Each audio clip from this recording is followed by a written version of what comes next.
everyone. I'm Divya, the Chief Growth Officer for Qure. Today I have the privilege to welcome a very special guest, Dr. Jeyaraj Pandian.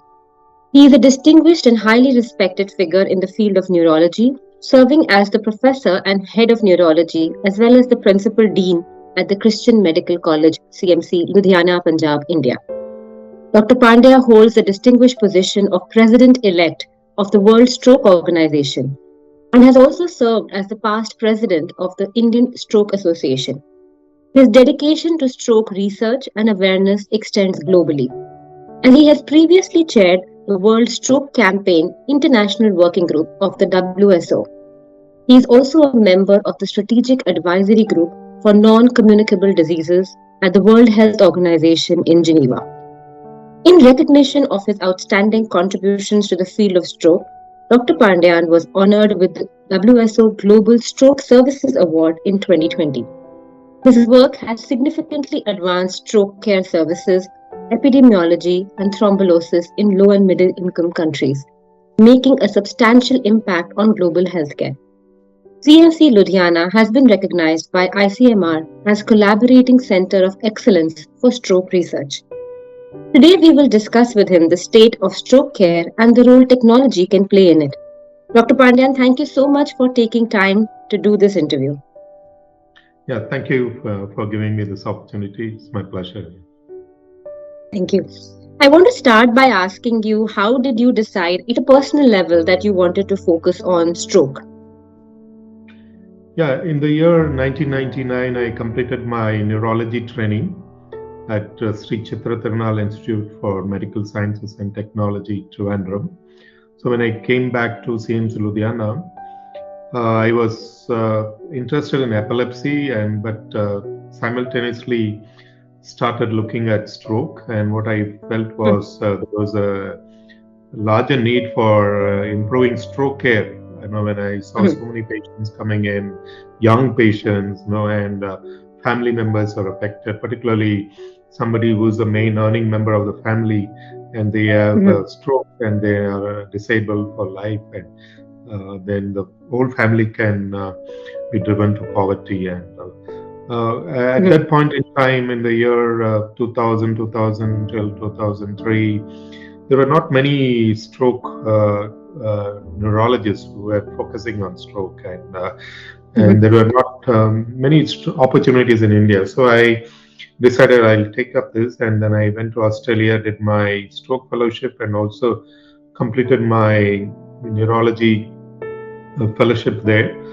Got my FRP degree, and then I returned back in end of 2007. And from 2008 till now, whatever vision that I had for the country, number one was to have a proper epidemiology data. So we developed the Ludhiana population-based registry for urban as well as rural, and then we developed stroke systems of care. Then I created this Indian Stroke Clinical Trial Network, which is a network of 55 stroke centers in the country conducting stroke trials fully funded by ICMR, which are relevant to our country. And this is the 6th year of inception of Instruct. And so it's been a great, rewarding and fulfillment, I would say, looking back when I started in 2000. Nice. Thank you so much for sharing. I was, in preparation for this, I was reading up a little bit about, prevalence of stroke. And I was actually quite surprised to read that in the last 17 years, the lifetime risk of having a stroke has increased by 50%.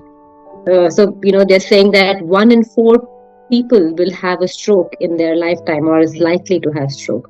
Why is that, Dr. Pandian? As in, what are the risk factors? Are there any lifestyle factors contributing to this or demographic factors contributing to this? Yeah, I think the global projection for stroke, even if you take from 1990 onwards, every 10 years, this global burden of disease is calculated. And so every decade, you see a jump in the incidence and prevalence of stroke. Even though in developed countries, we could see a reduction in new cases, but the prevalent cases still goes up. And because of good access to stroke care, so the mortality rate is, but they are still disabled, and they may have Right. the stroke in their lifetime. And so the prevalent cases are globally going up, and but the incidents are coming down in developed countries. The reverse is with the low and middle income countries. No, there is almost 100% jump in new cases and prevalent cases in low and middle income countries like India. And Okay. whatever figures that we have from low and middle income countries, it's not, I would say it's an underestimate, because if you look at the documentation of stroke deaths in the Mhm. government healthcare system, for any death certificate, if somebody dies and the death is not known, it is labeled as cardiac arrest. Okay. This is not an accurate way of documenting death. And many Right. of the stroke deaths are not documented correctly. Okay. That's why, when you say cardiac arrest, people may say it could be heart attack, and it could be Right. anything. Right. That is why, if Hmm. you look at the numbers of heart attack is the number one cause of death, and then a stroke. Mhm. It is an underestimate. However, the population-based data using verbal autopsy, both in central Maharashtra, a rural area called Gadchiroli, Right. where 1 in 7 deaths in the villages are due to stroke. Stroke is the number one cause of Okay. death. We have done a Right. similar verbal autopsy of all deaths in Ludhiana villages, in 148 villages. In Ludhiana, it is completely different. Ludhiana rural area, 1 in 4 deaths, that is 25% of the deaths in rural Ludhiana is due to stroke. Oh, So, wow. this is the ground level reality. Figures may Right. say differently, Say but different. this is the ground level reality. And why it is happening? Because of change in lifestyle. The Mhm. number one cause is high prevalence of blood pressure. Hypertension Right. is undetected in many of these patients. Like, we Mhm. conduct many camps in both the urban as well as rural Ludhiana, and Right. people will come, you screen them for, we do a BP measurement, and BP is high. And if you ask them, Mm. your BP is high, have you checked in the past? They'll say no. But somebody who had checked in the past, they will say, oh yeah, I had high BP, I took medicine for 1 week. So this is Yeah. the typical story across the Yeah. country. And undetected hypertension is the number one cause of stroke. And along with Right. this, the change in lifestyle is increase in obesity, unhealthy food, air pollution, smoking, and rise in diabetes mellitus. So these are the factors. Lack of exercises. So these are the factors for the increase in incidence and prevalence of stroke, and also the mortality, the increase in death due to stroke is, which says that the healthcare system is not geared up to meet the needs of these patients. Right. Right.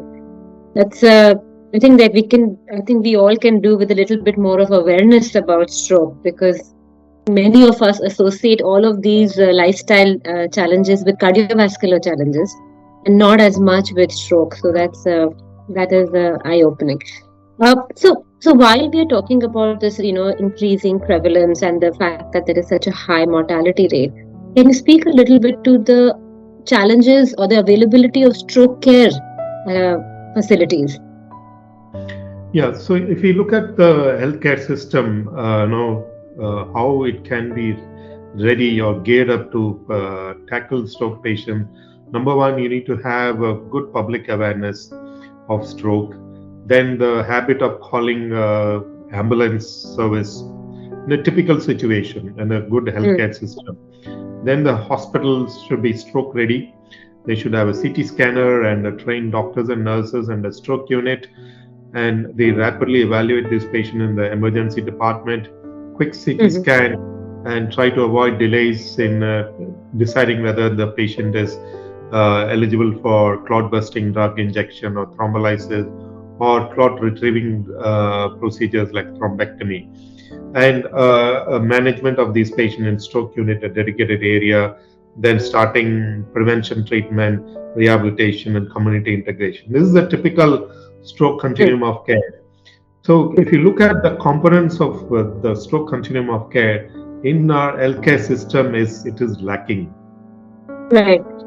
And one of the main reasons is the lack of human resources, lack of trained neurologists, physicians in stroke care. The number of neurologists, probably I would say now we would be around 3,000 in our country for a population of 1.4 billion. That is, if you look at the 30-40% of the neurologists are in South India. So Right. patients in rural areas they don't have access. So we need to look at Mm. an alternative way of strengthening the healthcare system by which Right. the district government hospitals can provide, or a medical college hospital without neurologists can provide stroke care. So we need to train the physicians. If you look at Mhm. heart attack, many of the heart attacks are treated by physicians. They give this thrombolytic agent, streptokinase, just looking at the ECG. But for stroke, you need to have a technology, high-end technology, CT Mm. scan. Mm. Without that, we can't differentiate whether it's a hemorrhagic stroke or ischemic stroke. So that Yeah. is where the infrastructure comes in.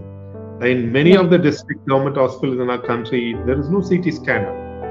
So patients Yeah. have to come to the cities, to private hospitals or academic hospitals, or having academic government teaching hospitals or private academic teaching hospitals. So access to care, there is a Yeah. major gap there. So the model that is working in India is called the hub and spoke model using the physicians.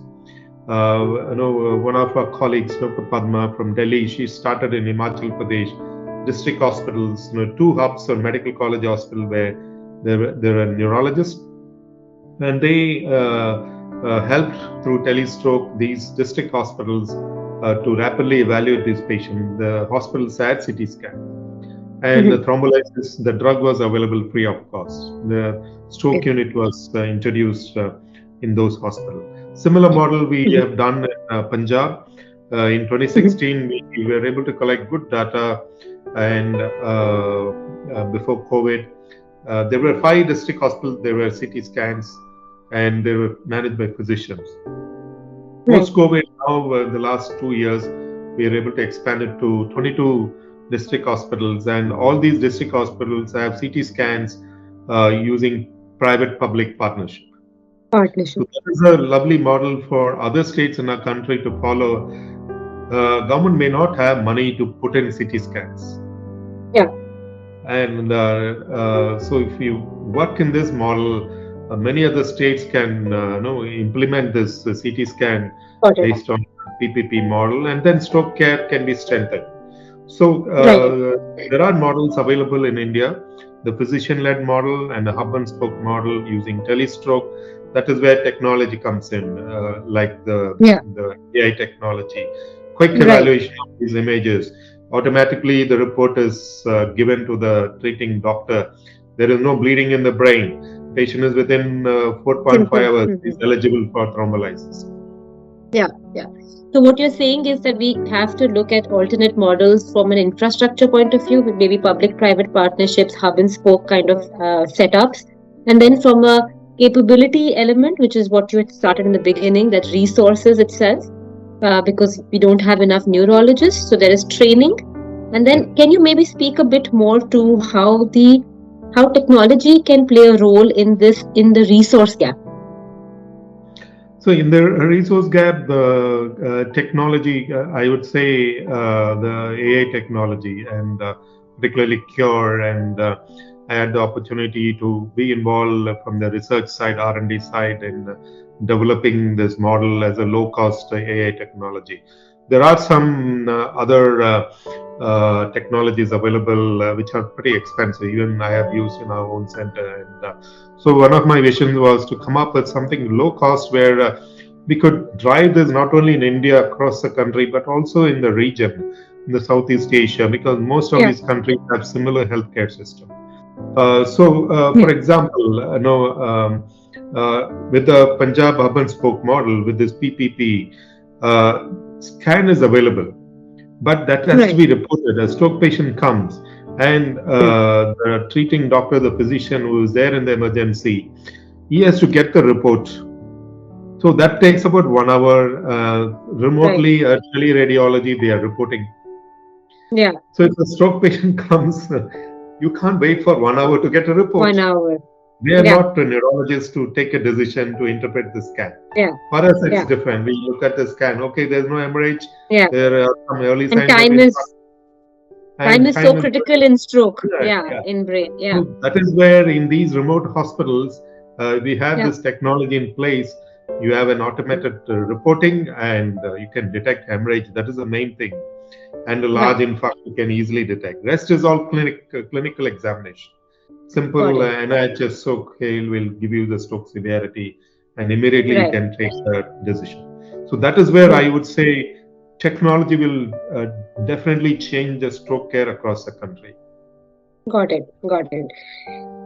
Doctor, you are now, in a role where you can actually influence. You are president of the World Stroke Organization, so you are seeing not only things that are happening in India but also globally.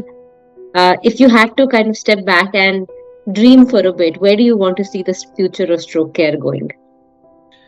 So I would say the future of stroke care in the next 5 years. Mhm. I'll be taking over as a president from 2024 October. Already I have a clear vision what to do for the next 3 years, including 2 years of my presidency. One is advocacy. Number one is advocacy. What I have realized is working with bottom-up approach, starting with the government, it really doesn't work. Mhm. So my approach with the last 4 years is working with Mhm. World Health Organization, both Mhm. in headquarters in Geneva, and Mhm. for Southeast Asian region, it's a Delhi office, WHO CRO, and WHO country office. So we are Right. currently jointly working with the WHO CRO to improve stroke care in 11 Southeast Asian countries. The model we Okay. have adapted is we give the our expertise to WHO CRO. They contact the WHO country office, the respective countries, the country WHO office contact the Ministry of Health, and the Ministry of Health contacts the key stakeholders. They are identified, and then we start the training program. It is Mhm. slow, but what we have seen is it takes some time. And we have Sure. developed stroke care in Bhutan. There was no Okay. stroke unit. Now there are 5 stroke units. Even now, there is no neurologist in Bhutan. There is one Mhm. neurosurgeon and a physician Okay. who is running the program. Wow. Then we have done with Maldives. There is only one stroke unit in Maldives. Next month, we are going to Maldives for an on site training. We did the on site training in Bhutan in March this year. Then Timor Leste, there's a small island just above Australia, and Yeah. there is only one hospital which manages heart attack, and stroke is the number one cause of death there. And Right. we started the training program. Now initiation has come for a stroke unit, and probably in next year we'll be able to go there and do the on-site training. What we have realized is virtual training was good during COVID time, but after Yeah. COVID, nobody is really keen to come and sit in front of computer and Yeah. learn. The on-site training is the best way to do. Yeah. Nepal, Yeah. we have worked with the country office, and we have given a appraisal and a document, and they are developing it. And because there is a good professional organization there, then there's a group from University of Heidelberg, Germany, also involved.